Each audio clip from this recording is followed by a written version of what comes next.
अस्सलामुअलैकुम दोस्तों और साथियों, उम्मीद है आप लोग खैरियत से होंगे।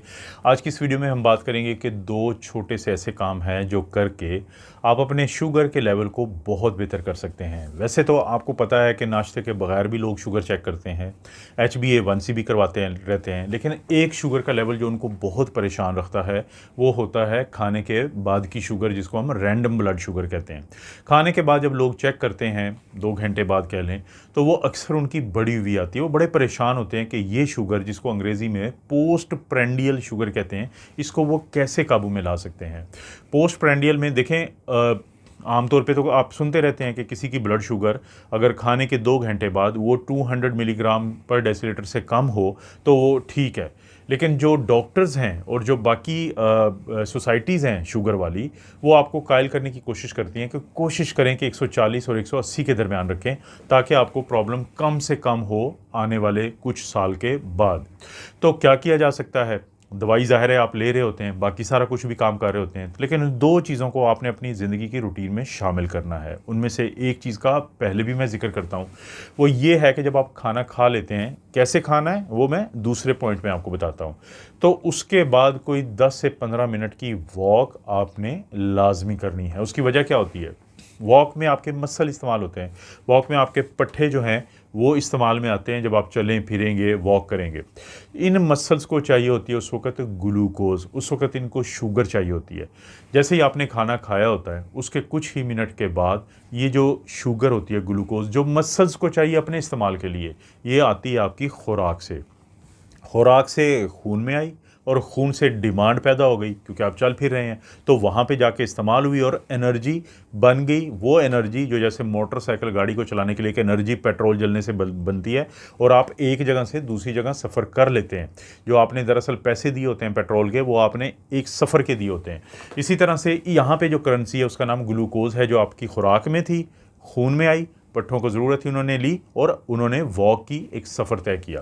तो जब आप इस रूटीन को, पहली जो आदत है, शामिल कर लेंगे अपनी बाकी रूटीन के साथ कि खाने के बाद जो बड़ा आप खाना खाते हैं, तो उसके बाद 10 से 15 मिनट की आप वॉक को अपनी आदत बना लें, तो आपकी शुगर का कंट्रोल बहुत बेहतर हो जाएगा। दूसरे नंबर पे आती है कि खाना आप कैसे खाते हैं। जैसे मिसाल के तौर पे हम बैठते हैं, रोटी खाते हैं सालन के साथ, उसके बाद हम कोई और चीज़ खा लेते हैं, तो ये वो, या चावल खा लेते हैं फिर कोई और चीज़ खा लेते हैं, लेकिन ये वो तरतीब है जिसको आपने थोड़ा सा तब्दील करना है।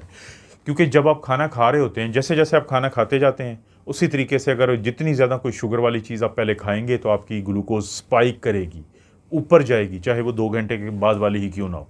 लेकिन जब एक दफ़ा आप उसको थोड़ा सा तरतीब को तब्दील करते हैं, मसलन आपने रोटी रखी है, सालन रखा हुआ है, लेकिन साथ ही आपने सलाद का एक बर्तन रख लेना जिसमें सलाद हो, या कोई फल वगैरह हो, वो रख लें।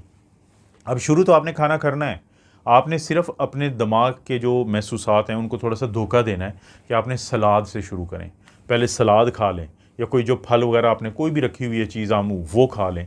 लेकिन साथ ही आपको पता हो कि अब आपने रोटी खानी है, तो उसके बाद आप फिर रोटी खाएं। और रोटी में भी कोशिश करें कि अगर आपने चिकन रखा हुआ है, फ़िश रखी हुई है, कोई अंडा साथ है, यानी कि जो फ़ैट वाला, जर्दी वाला, या फ़ैट वाली कोई और चीज़ है, तो आपने पहले क्या खाया? सलाद खाया, साथ ही आपने चिकन का पीस, फ़िश का पीस, या कीमा है, या वो थोड़ा सा ज़्यादा खा लिया। अब पहले आप ले चुके हैं एक ऐसी कार्बोहाइड्रेट जिसके अंदर फाइबर ज़्यादा है। दूसरा आपने किस तरफ हाथ डाला है? प्रोटीन की तरफ। और अगर अंडा था तो उसको खाया। अब रोटी और चावलों पे आपकी नज़र है कि आपने खाना है, क्योंकि आपका ब्रेन जो है वो वेट कर रहा है, जिसके आप आदी हैं हमेशा से। तो जब आपने ये चीज़ खाई तो आपने क्या, 2 चीज़ें ले ली, प्रोटीन ले ली और फैट ले ली। अब साथ ही फिर आप आहिस्ता आहिस्ता उसके बाद रोटी को भी खाना शुरू कर दें।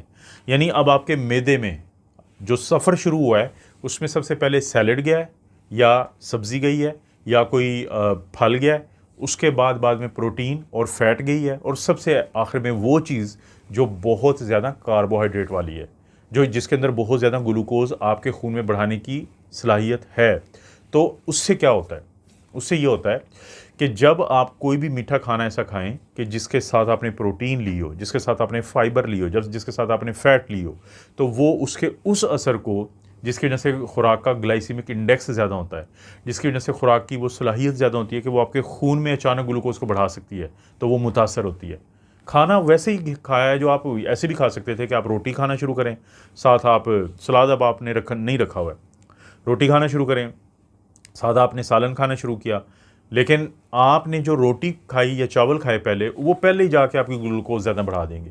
तो जब आप खाने में ये थोड़ी सी तरतीब को ऐसे समझेंगे कि आपने देखें, अगर मैं किसी को ये कहता हूँ कि आपको आज खाना नहीं मिलेगा तो वो परेशान हो जाएगा, क्योंकि उसका दिमाग, उसका जिस्म वेट कर रहा होता है उस खाने की कि जिसको उसकी आदत है।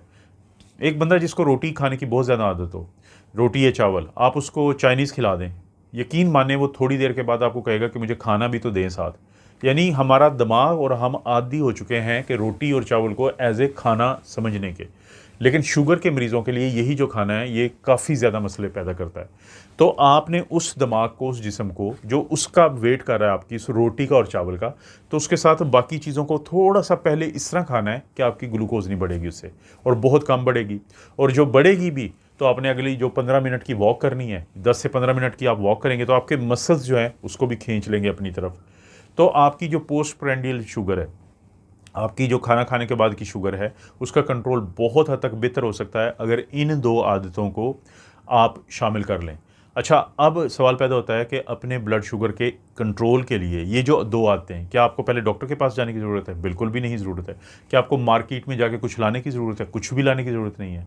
आपने क्या करना है, सिर्फ़ एक सैलेड या कोई चीज़ को उसको रखना है, बाकी सिर्फ खाने की तरतीब को खुद ही तब्दील करना है इस तरीके से कि ये तरतीब गैर महसूस तरीके से आपकी आदत बन जाएगी। और एक दफ़ा ये आपकी आदत बन गई ये दोनों, फिर आप ये भूल जाएँ कि आपकी शुगर जो है वो आपको तंग करेगी, बल्कि हो सकता है कि अपने डॉक्टर के मशवरे से आपको दवाइयाँ जो है उनको भी थोड़ा सा कम करना पड़ जाए।